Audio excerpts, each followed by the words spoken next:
كنرحب بكم من جديد مشاهدينا ومازال متواصلين معكم فقرتنا الصباحيه. ودابا وصلنا فقره الطبخ مع امال. وصباح الخير يا امال. صباح النور وصباح الابيض. كلشي مزيان؟ صافا الحمد لله. صفر ومونطار والابيض والكحل. صافا كلشي مزيان؟ مزيان كلشي بخير؟ الامور بخير الحمد لله. كلشي مزيان. صافا الحمد شي طا لله. مزيانه اليوم لا فرونشيك. صافا ما غاديش نتقلق من بدر وما عمري ما نتقلق منه لحقاش هو الجو ديالو بحال هكا كيبغي يبقى يقبض في عباد الله، لا في عباد بالعكس. الله. عزيز عليا في علاه عباد كنضحك الله. معاك. شنو ماشي معايا غير انا، راه مع كلشي. شنو وجدنا اليوم؟ نشوفوا الوصفه ديال اليوم.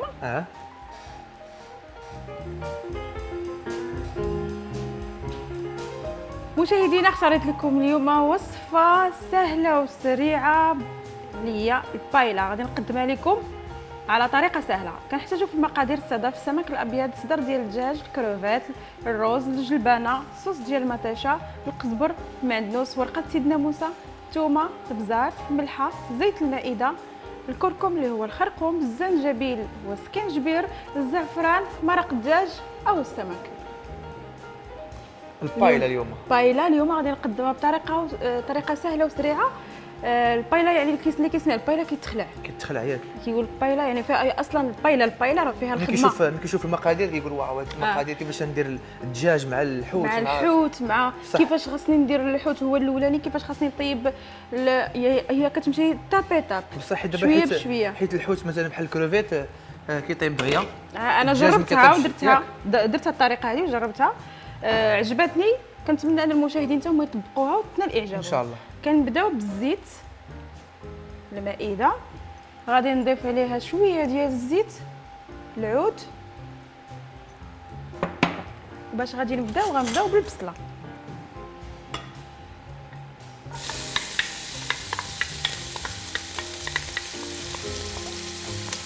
البصله ما ذكرتهاش في القائمه ولكن اللي بغى يضيفها يضيفها.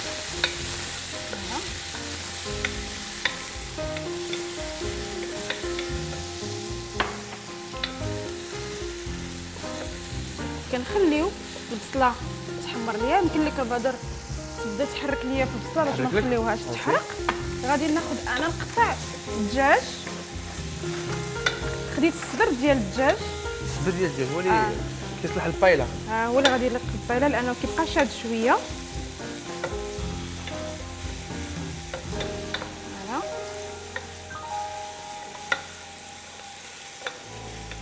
كنعرفوا انا البايلا مشهوره عند الطليان يعني.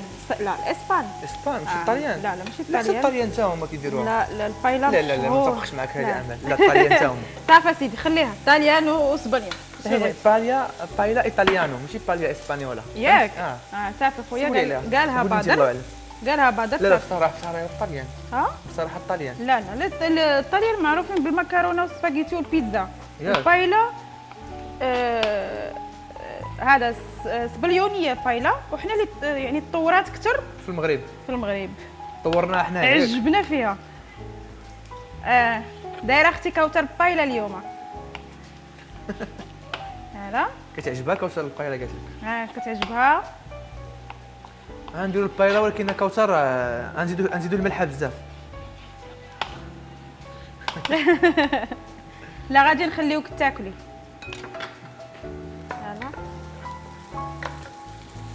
بات لي ان البصله غدا كتشحر مزيان. هي كتشحر. غادي ناخذ الدجاج عندي وغادي نقليه حتى هو يتقلى معاها. كما كنعرفوا الدجاج يعني خاصو الوقت شويه باش يطيب. ماشي بحال الحوت. الحوت دغيا كيطيب لينا. نحيد هادشي اللي قدامي. انا خدام معاك امل. الله يرضي عليك اباض. من بعد شنو نديرو؟ من بعد غادي نحركو الدجاج. الدجاج يتقلى لنا شويه حتى كيولي كيف ما كتشوف كيولي هكا ابيض. فوالا كنخليوه نص طيبه ياك. كنخليوه نص طيبه. عاد كنضيف عليه السمك اللي عندي. كتسولك على الروز فين هو؟ هو اختي كوثر الروز حاطينه في الماء. انا درتها قبل في رمضان درتها بالروز بسمتي. اليوم درتها بالروز بسمتي. طبقنا بها درنا البايلا ديال طابي طاب. بايلا ولكن هذه درت فيه اختاريت ليها الروز المصري لحقاش كيبقى شاد لان غادي نخلطو مع لاصوص طوماط، غنخلطوه مع الفواكه اللي عندنا د البحر. ها شو ولاتك على الروز، واش يكون بيض ولا صفر؟ بطبيعة الحال غادي يصفر. غادي يكون لالا كيف ما بغيتي. ما تشوفوناش مشاهدينا كنجاوبوا لحقاش كوثر راه كتهضر معايا في الاربيس وحنا كنردوا عليها.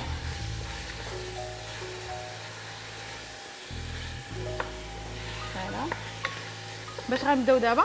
غنبداو بالحوت، غنبداو بهذا بالحوت البيض ياك. في نفس الوقت غادي نضيف عليها كروفيت. علاش ما نخليوش كروفيت هو الاخر يعني حيت كيطيب دغيا؟ لا غادي نخلطوا كلشي بدقه واحده لان السمك كيطيب دغيا. اوكي. غادي فوالا هذا نخليوه للتزيين ياك؟ هذاك نخليوه للتزيين، هذاك غادي نديرو بوحديتو. واش عنده ولا ما عندوش؟ عنده. انت مالك؟ واش عنده كوثر ولا ما عندوش؟ دابا غادي نضيف شويه هي فرحانه ديال القزبر والمعدنوس بطبيعه الحال. شوفي نقصي الملحه فهمتي؟ لا غادي نقص الملحه، انا ما غاديش نديرها كاع اسيدي لحقاش دايرين الضامه ديال البنه.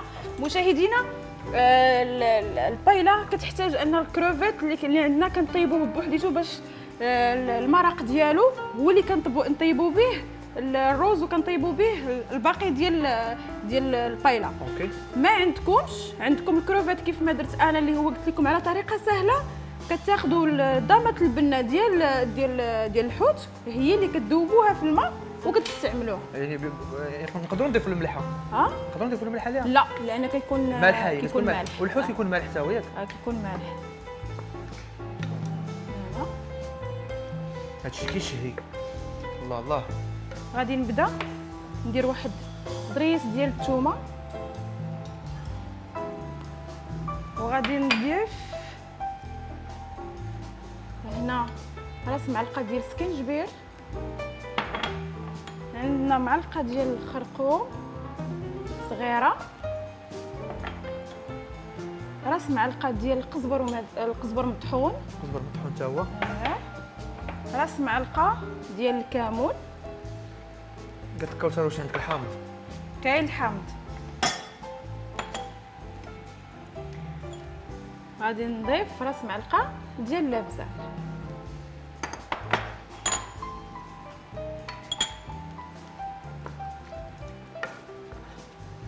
حتى انتينا كتحمقي يا خيتي كوثر. مسكينه انا كتهضر بوحدها مسكينه يمكن بانت ليا بحال تخوطرات. شكون يهضر معاك دابا؟ ما هضر معاك حد. على كوثر ما قالتلكش جيتو منورين كيف؟ ما سمعت والو انا. خويا ما سمعتيش شنو غادي ندير لك؟ كتسناك هي ترد عليها، ما رديتيش عليها رديت عليها انا. دابا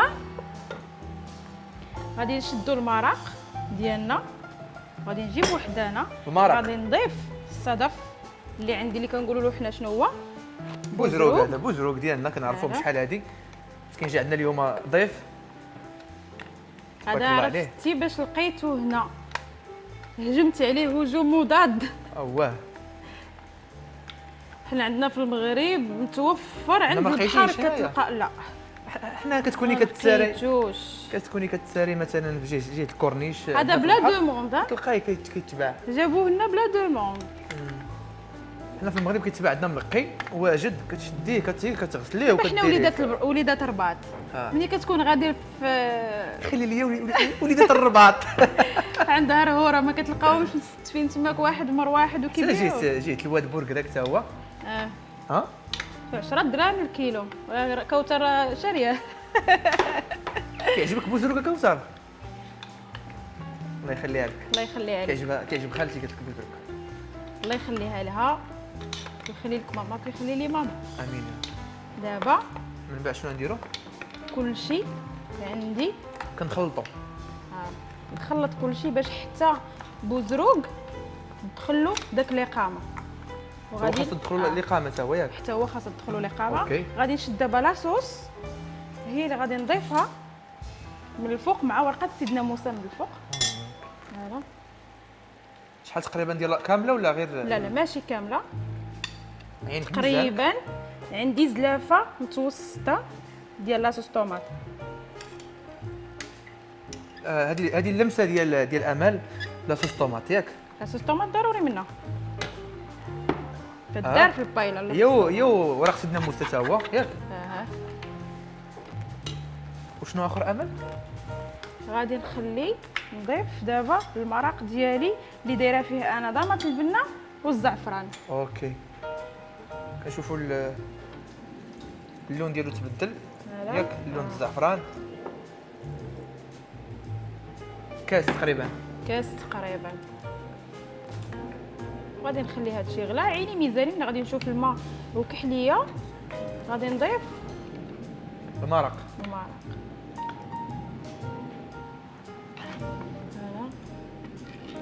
حتى لاخر لحظه عاد غادي نضيف الزعفران شعره. دابا غادي نضيف الجلبانه حتى هي معاهم. ملي غنخليه يطبخ ليا واحد ربع ساعه عاد نضيف الرز لان الدجاج كنعرفوا الدجاج والكروفيت بيد من امل ما سميتو ما حتى المرقه حتى هي تشرب شويه. وعندنا السمك وعندنا الدجاج، عندنا الكروفيت الصدف اللي هو بوزروق يشرب لينا داك البهارات وداك لاصوص داك الاقامه. عاد من بعد نضيف الرز طبيعه الحال خاصو يبقى في الماء مده نص ساعه حتى لساعه حتى لساعتين.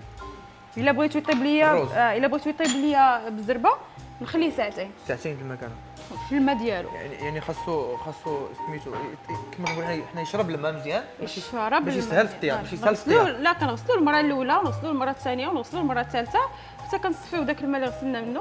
عاد كنضيفوا عليه الماء المره الرابعه وكنخليوه فيه مده ساعه ساعتين نص ساعه. اوكي وهي غادا. دابا غادي نسدو على الطنجره ديالنا باش يطيب لينا هذا الشيء. انا نسد لك على الطنجره ديالك امال. مشاهدينا مازال متواصلين معكم وغنرجعوا عند امال نشوفوا البايله ديال اليوم. نطلعوا فاصل ونرجعوا لكم.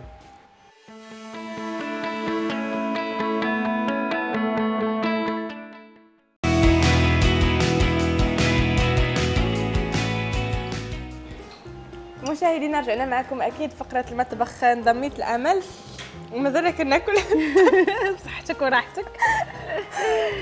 امل كل المشاهدين يلا انضموا لينا دابا. عاودي لنا بعجاله شنو درتي الفقره الاولى مع بدرو؟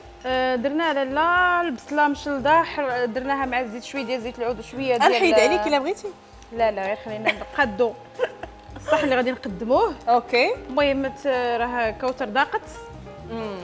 بنين. درنا البصله ولكن انا بيني وبينك امل انا كنبغي ان البايله تكون محضره في داك المقله الكبيره اللي كتدخل الفران ماشي في التبصيل ماشي كتدخل الفران. فوالا حنا درناها سهله وسريعه ما تخليهاش لنا عباد الله باش ما يعكزوش. والحامض فينا هو؟ ها هو الحامض. حنا دابا قبل ما غنديروا الحامض غادي نكملوا اشنو غادي نديروا للتزيين ديالها. غادي ناخذ عندي الطنجره باش نحيدها ليه من قدام. هنا نحيدوها من هنا كيف ما كتشوفوا مشاهدينا ان الطنجره اللي طيبنا فيها في الاول خضراء وهادي بلونكاسي. علاش؟ لحقاش هادي وسع من الاخرى. الرز كيحتاج لاش الطنجره المساحه فوالا. غادي نشعلوا البوطه باش ندريسي عندي الكروفيت اللي غنديروا له دريساج في الاخر. انا دائما ما كنتش كنسخى بالمشاهدين كنبغي طوال الحلقه. اليوم اول مره بغيت تسالي حلقه باش ناكل. يلا شويه ديال الزيت الروميه شويه ديال الزيت. قلنا هادشي هو اللي غادي نزينوا به ياك؟ فوالا. ناخذ عندي ثومه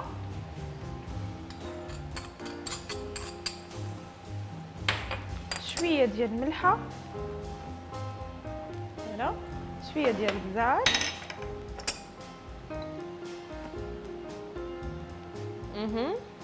غادي نخلي كلشي كيتقلى. اذا اكيد نفس الطريقه اللي كانت استعملتها امل غادي نديروها غير بالنسبه للطريقه ديال التزيين بما انه ما عندناش المقله الكبيره اللي احنا معروفين بها في المغرب انه كتكون بحال البايلا الاسبانيول اللي كتدخلها في الفران كتدخلها في الفران. اوكي باش كيجي كذلك الروز كيجي ما كيجي ناشف شويه على محمر على مشوك على واقف على كل شيء قالته امل. اذا غادي نستعملوا نفس الطريقه ولكن اكيد في الاخير غادي تقدم في المقله الكبيره وكتجي البايلا رائعه. هي فيها الخدمه البايلا لحقاش فيها الخدمه ولكن وجبه كامله متكامله فيها الحوت فيها الروز فيها جلبانه فيها كاين اللي كيزيد فيها خيزو لي مورسو صغار الكروفيت لونغوست اي حاجه الدجاج الابيض يعني نفس غير نخليوهم حنا ما يمشوش بعيد غير نفس المكونات اللي درناهم حنايا بوحديتهم ولكن الروز كيطيب بوحديتو مع الجلبانه مع ضامط ديال اللبنه ورقه سيدنا موسى شويه ديال الابزار من بعد عاوتاني كطيبوا الكروفيت والصدف حتى هو بوحديتو باش تحتاج الماء ديال داك الكروفيت اللي طاب فيه ولا اللي سلقناه فيه نص سلقه اي حاجه كطيبوها نص سلقه كناخذوا داك الماء ديالو هو اللي كنضيفوه في الاخر على الروز وعاد كنجمعوا كلشي وكنخلطوا كلشي كنديروها في هذيك الطاوه ديال الفران اللي كتدخل لي خاصه بالبايلا عاد كندخلوها للفران باش داك الروز كيشرب لنا داك الماء ويشرب لنا داك الشيء كامل وكنقدموها بالصحه والراحه. حنا اختصرنا داك الشيء اختصرنا غير بما انه ضيق الوقت وكذلك باش نعطيو يعني الفكره عامه حتى اللي كيسمع البايلا يقدر يزعم انه يبداها بحال هكا ومن بعد غيبدا ملي غياكل البنه ديالها غادي يبغي هو براسو يتفنن فيها صح. ويقدر يقدمها كيف ما هي المفروض انها تقدم صح. وكذلك بالنسبه لاصوص طوماط اللي اليوم كاين كذلك ناس اللي ما كيعتمدوش على لاصوص طوماط كيديروا غير الزعفران صح كيجي داكشي باش سولتك ملي كنت في الكونترول كنتي مع بدرو كتجي بنينه بزاف. الزعفران هو الاساسي في هذه الوصفه واخا انا درت لاصوص طوماط ما حيدتوش درت الزعفران شعره ودرت ضامه ديال الزعفران وما درتش الملحه نهائيا لحقاش المرق ديال السمك اللي درناه فيه الملحه.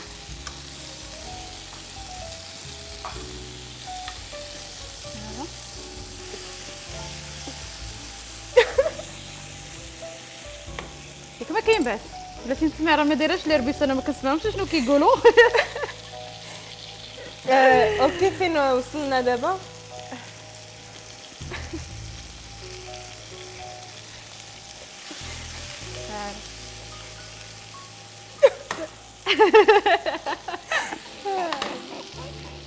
مخرج سي با بروفيسيونيل.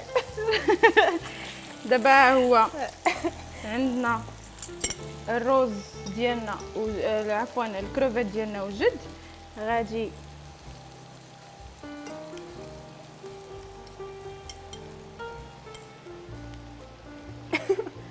صافي لحقاش عرفنا دابا شنو كيقولوا المشاهدين. المخرج ديالنا قال لك الفلبينيه اللي معنا المساعده ديالنا اللي كتساعدنا في البلاطو ديما كنقول لها انا حبيبتي ومشاو وهما كيسحب لهم بان سميتها حبيبتي انا غير الاسم ديالها مبغاش يدخل ليا راسي.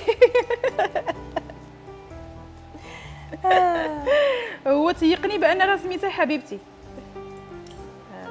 سميتها انجلينا ماشي جولي.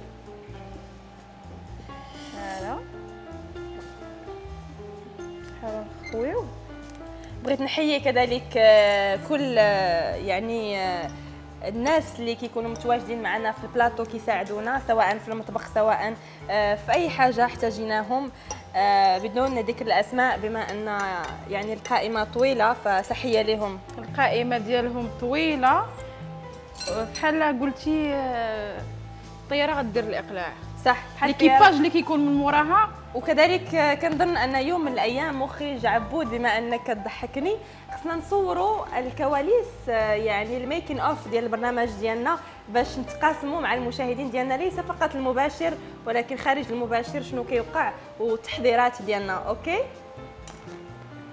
تصريح على الهواء وعد المشاهدين مخرج كنحرجك. مثل ما كتخلينيش نركز في البايلا اليوم. وعد المشاهدين انك غادي تعطيهم كواليس وميكين اوف في البرنامج ان شاء الله. اذا وعد من مخرجنا عبود المشاهدين انه ومن بعد ان شاء الله الى ما وفاش بالوعد ديالو غنعطيكم الواتساب ديالو. بغات تنوض عليك الحرب هي المخرج ديالنا. لا صافي ها هي البايله اللي على طريقه سهله وسريعه. اوكي كنت كنسول انا من قبيلات على الحامض لانه الحامض كيعطي نكهه يعني رائعه في الاخير. البايله ملي كتكون وجدات واكيد مقدمه وكنعاود نقولها في المقله الكبيره ملي كتاخذ يعني كتضيف عليها الحامض كتجي بنينه. وكيكون داك الروز بحال كيبغي يتسقى من داك الحامض باش يعطي حتى الحوت اللي كنكونوا مطيبينه كيشرب داك الحامض. صح. انا قبل ما نحطها عصرت الحامض وضفته عليها عاد درت ما شاء الله عليك ما نخافش دوائر ديال الحامض كتزيين كتزيين صح. اذا هذا هو الشكل النهائي ديالنا ديال اليوم. هذا هو الشكل النهائي ديالنا للطبق ديال اليوم. ديال الطبق ديال اليوم ما شاء الله عليك حضراته بطريقه سريعه جدا. غير ما تسمعوش مشاهدينا البايله وتخلعوا وتقولوا لا لا لا زعموا بداو بحال هكا بشي حاجه بسيطه ومن بعد يمكن لكم تفنوا في الطبخه ديال اي بلاد. صح. هي كنعرفوا بان البايله مشهوره في اسبانيا. صح.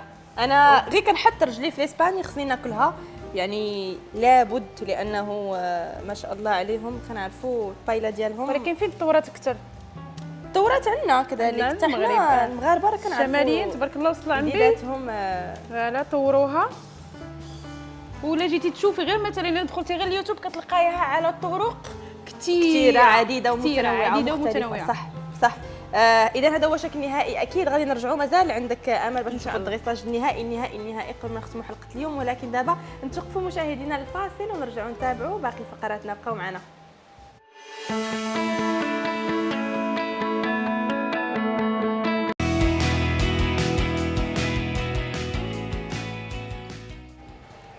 مشاهدينا رجعنا لكم في اخر جزء من سي لافي. انا وزميلي بدر التحقنا بامل باش نشوفوا الشكل النهائي ديال طبخنا ديال البايلا ديال اليوم.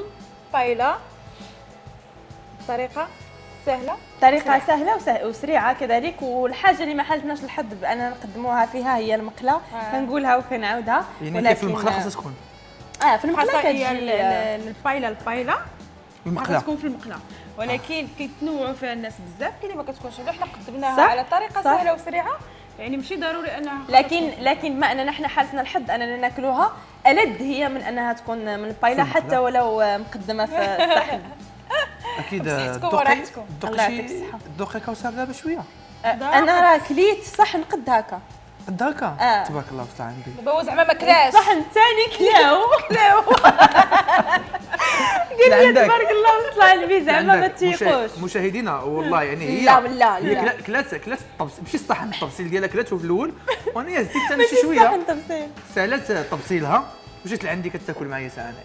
لا واللي زوينه هو انا ملي قال لي سالات صحن ويقول والله الا انا بدر هاري قلت له راني تراك بدر هاري في الصحن بدر ناري. وتحيه للناس ديال الشمال وتحيه للناس ديال تطوان وكذلك بدرو بغى يحيي الشماليات ياك بدرو؟ كاع المغاربه بغيت تقول بيني.